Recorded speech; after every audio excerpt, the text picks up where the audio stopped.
So I'm here to talk about like a very exciting, or I hope that it will be a very exciting journey of Colossyan, about how we explore different topics of MLOps, what MLOps is, what was our experiences. If you don't know what MLOps is, don't worry about it. Until like a few months, I think neither did we, but I hope that by the end of this talk, you will have like more insight on the challenges of this really exciting and new field.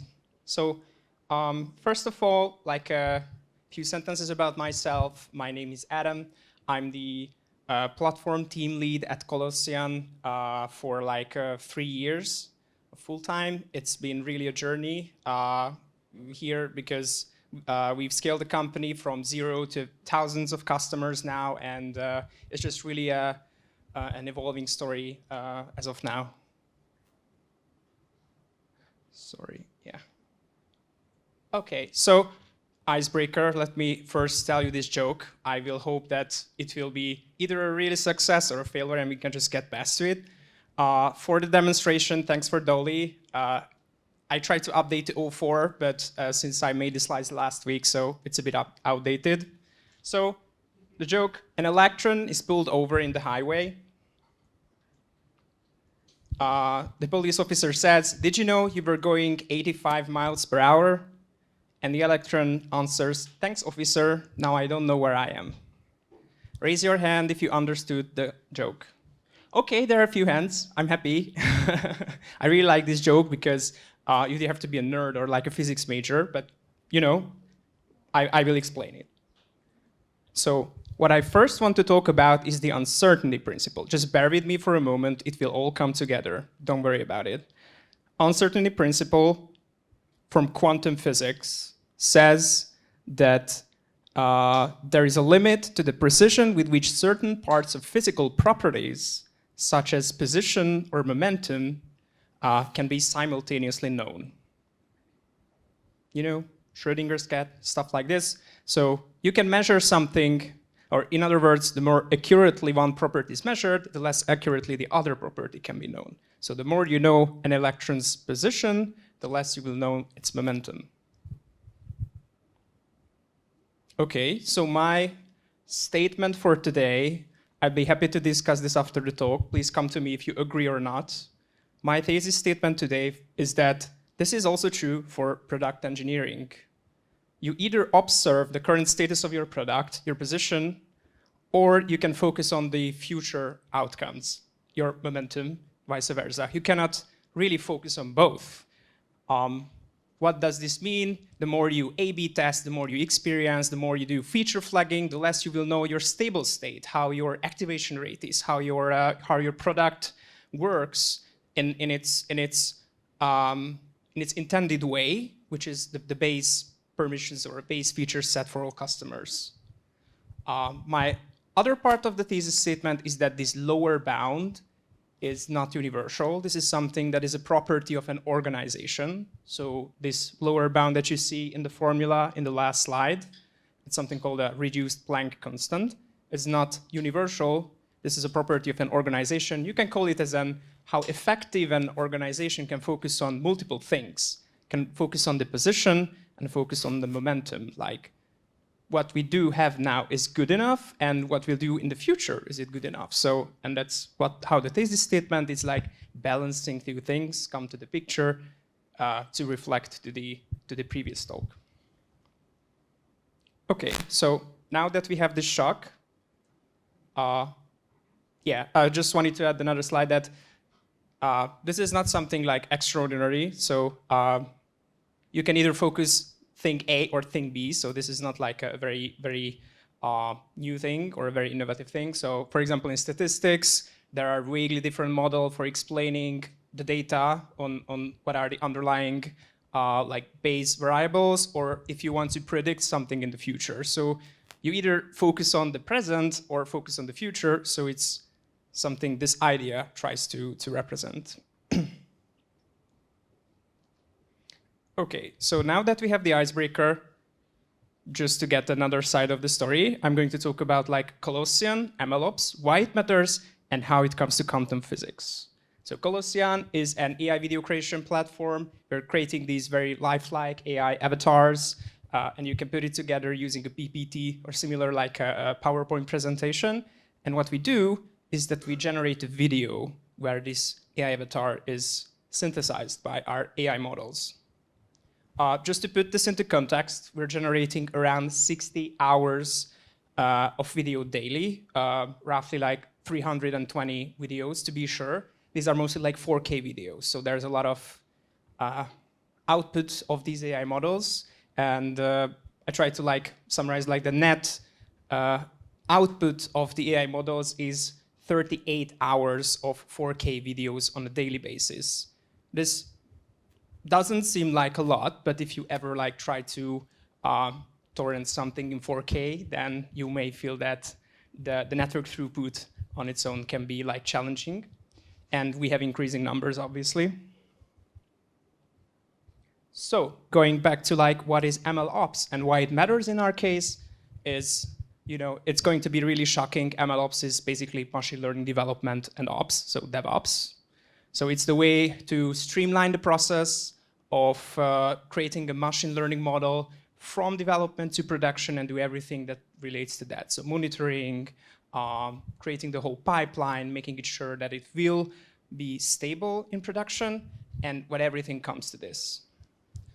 Just to put this clear, I don't know if you've ever used any AI models, but model is a little bit different than like regular software in a sense that it's not only like the model code, not like only the Python code. It usually involves a lot of model weights, so like bigger files that has to be versioned or bundled together with your model code. So it's not trivial to handle it as regular softwares because of this. Yeah, and you know, some affected areas that I've highlighted, like ML pipelines, automations, usual DevOps stuff, also the data and monitoring stack, which relates to that, is also like related fields and is in our tool set. Yeah, I brought this like small picture to represent how I feel machine learning and DevOps are usually working together. Because when a researcher says that here is a machine learning model, you just run Python main.py and it works, then it's going to be like a lot of dependencies that are undeclared, a lot of unknown third-party stuff. One time a Hugging Face outage caused us our outage as well, because it turned out that we runtime pulled something. So there's a lot of stuff that should be, you know, considered when it comes to production versus non-production code. Here is a really complex chart. I don't really want to go to like the really depth of it. It's so great because the bottom line should be green, but it's not. I just want you to focus on like the bottom line here. This is like a rough representation on how the machine learning development looks like. So we're coming something that we need some input data to train our models. We do a lot of model development. We're doing hyperparameter tuning. We fine-grain the model until a point where we feel like it has some good results. And then we do model serving, and until that point, we do this all the time. So like repeat this process until we have something that is good for serving in production. For the top line, we can have like feature stores. We don't really, so the output video is like a little bit different than, you know, gathering features from your active model, either offline or online store. So I'm not really going to cover that.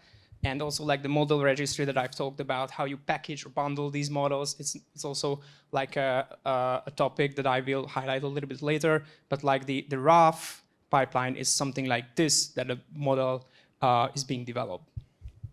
This is not very different from a regular CI/CD pipeline in a sense that, you know, it's like some code that is being developed in certain ways. But since the amount of data that is being present in the system, for example, like we can probably estimate the amount of text data that that ChatGPT was created, but you know, that's what makes the whole flow more complicated.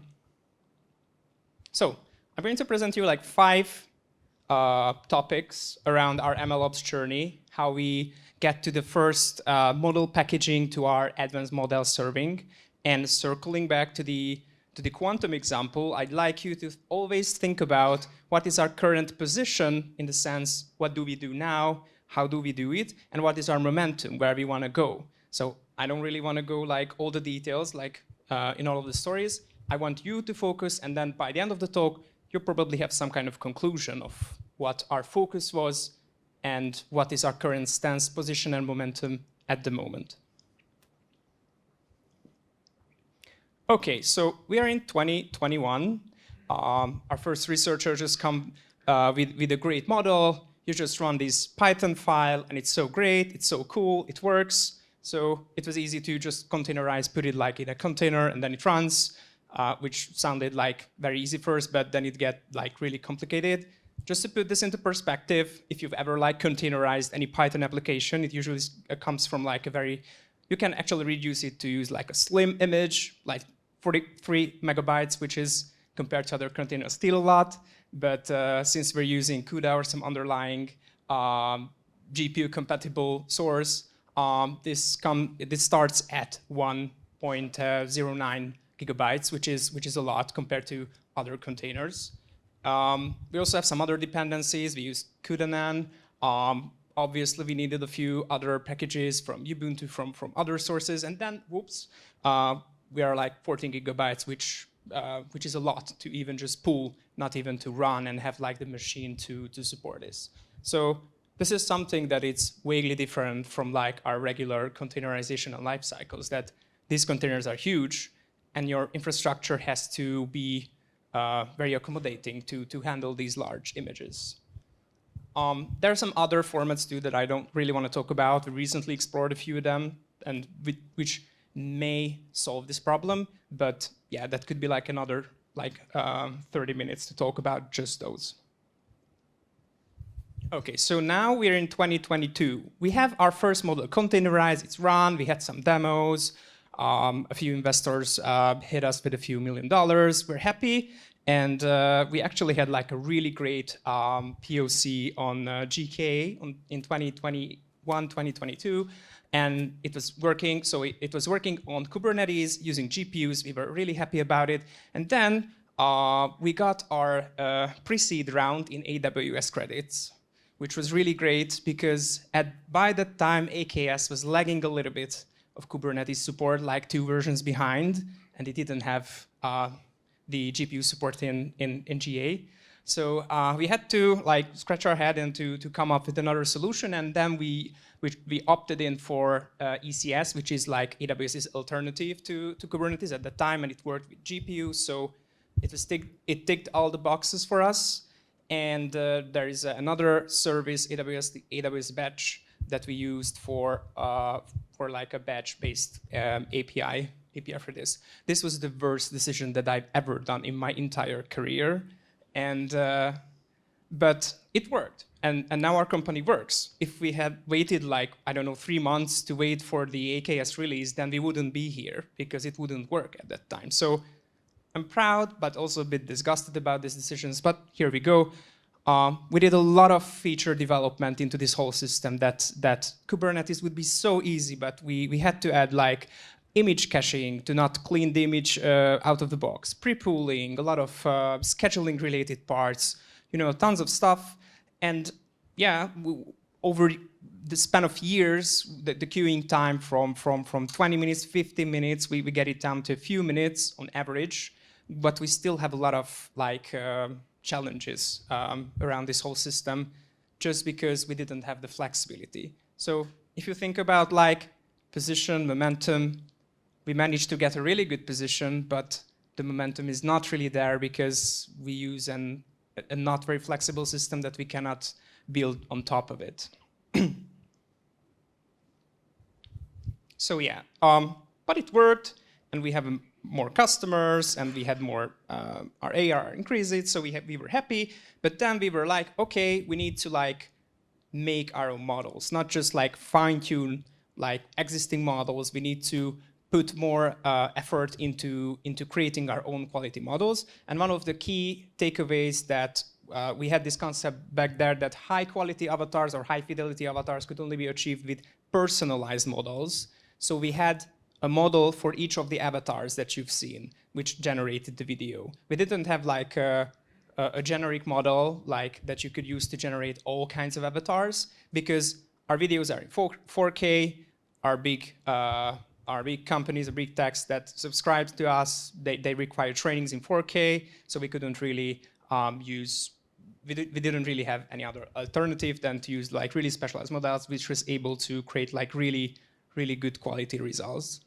We have adopted Argo workflows. We're really into Kubernetes, and we would have really liked to use the whole training on Kubernetes. Unfortunately, we couldn't, but we used Argo workflows for orchestrating these workflows. So the training steps, everything that it needed to be done in order to get the final personalized models. So there are a bunch of steps, a bunch of different repositories, containerized one by one, and then put together to a concise workflow. And while we did this, there were like new features always coming up. We had emotions. Okay, we had to add that step, and there's another flag, and it got really messy. But at the end, it was just a bunch of steps in a directed acyclic graph that any workflow engine could use. So, like the output of the story is that the training duration was week or weeks. Was really manual. If one of the steps failed, then they had to rerun it manually. And due to this automation, we get down to 1-2 days where you have like the results. And if there was a problem with the results, then you can just retrain the model with different parameters or just certain steps in it. So it was very flexible. And since then, we've trained like more than 1,000 avatars, which would be a little bit infeasible with human involvement. Unless we were like, I don't know, hire a few hundred interns to do this for us. So we were really happy about this. One of the things that we usually do for new hires is that, so here is like an Argo workflow UI snippet that can be explained how Argo workflow it uses steps like containers, pods in Kubernetes. So you download the input, you do the main task, and then you upload the input. Sounds simple, right?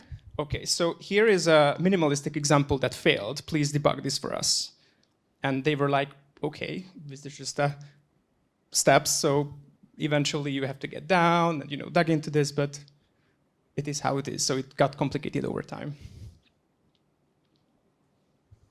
Okay, so now we have the data pipeline. We get to the models. We can fine-tune them. It works properly. How about training our own foundational models on our own data, not just like shooting a few avatars in our recording in our studio and fine-tune our model to that specific person, but to have like all kinds of data, we're training them and have our foundational model, which would enable us to create like any kind of person like that is obviously in the data set. So this was the goal. We've gathered a few terabytes of data. We are still in the process of doing this. And we wanted to do like distributed processing. We opted in for the most boring technology out there, which is capable of doing this, which was Spark. And since we're using Kubernetes for most of our stuff, we use the Spark operator for this.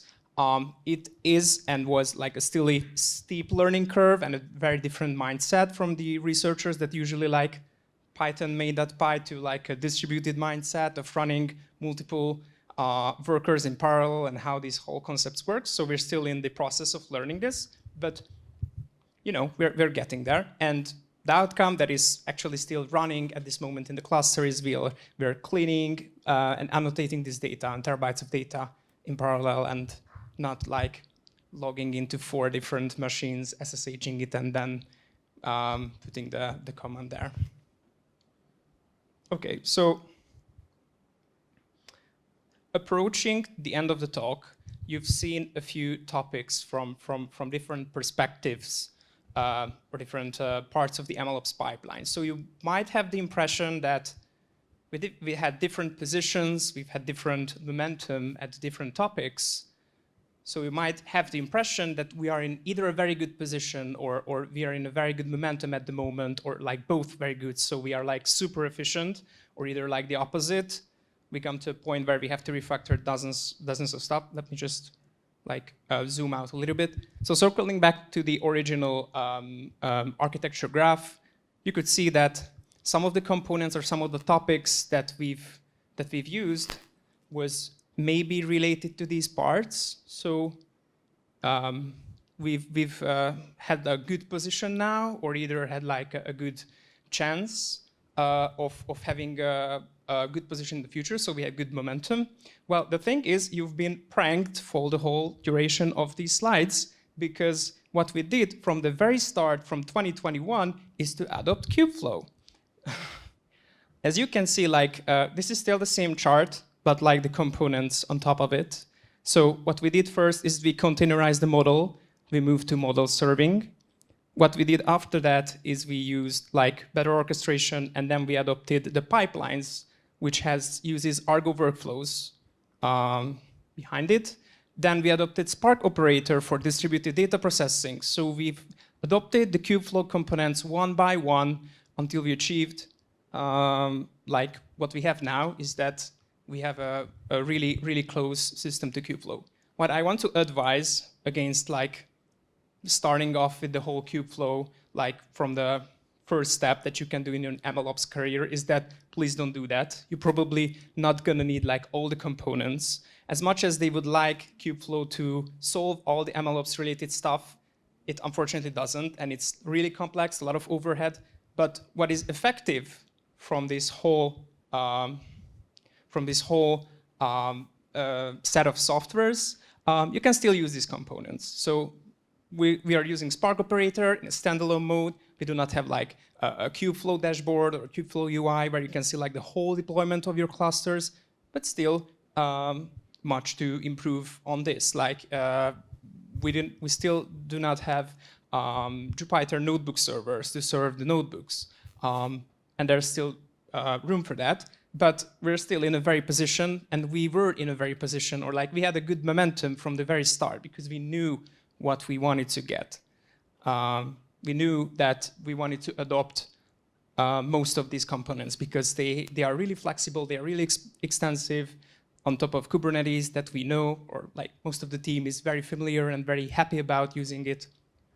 So like that's the moral of the story. And if I circle back to the original question, I wanted to change this to maybe there's like a product manager that asks, do you know if we're doing like A/B tests? And the answer is like, oh my God, I don't know what the activation rate is now or similar, but you still get it, like the root of the questions, position and momentum. It's like, I think that I demonstrated in a few topics or like throughout this talk that that how it relates to product engineering, some of the stories from MLOps, and how it all comes together. So I hope this makes sense, and I'd be really happy to discuss whether you agree with this approach or not, whether you think that this actually makes sense in product engineering, because I used Perplexity Deep Research to say reasons why this is good or not, and it said yes. So I'm happy to hear your thoughts too. So thank you.